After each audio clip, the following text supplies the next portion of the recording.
If you're trying to remove any desk waiting time, this quick tutorial will walk you through the basic steps on your Windows PC. This is a simple fix that can help reset local AnyDesk configuration files and may improve the way the app behaves when you reopen it. Before we begin, a quick reminder: only make changes on your own device or on systems you're authorized to manage. If this video helps, please hit the like button and subscribe for more clear software tutorials just like this. Alright, let's jump right in. First, you want to close AnyDesk completely. Look down near the clock in your system tray and find the AnyDesk icon. Right-click that icon, then click Quit. After that, wait a few seconds to make sure the application is fully closed and not running in the background. This is important because you don't want files in use when you make changes. Next, open the AnyDesk data folder. To do that, press Windows+R on your keyboard to open the Run dialog.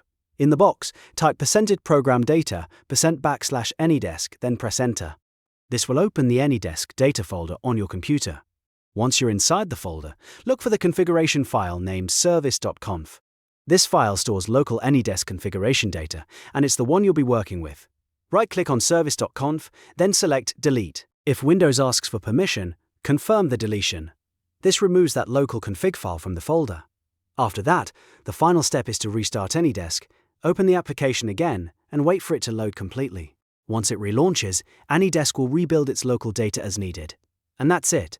You've now gone through the process of removing the local AnyDesk waiting time file and restarting the app fresh. If this walkthrough helped, make sure to like the video, subscribe to the channel, and turn on notifications so you never miss the next useful fix. Thanks for watching, and I'll see you in the next one.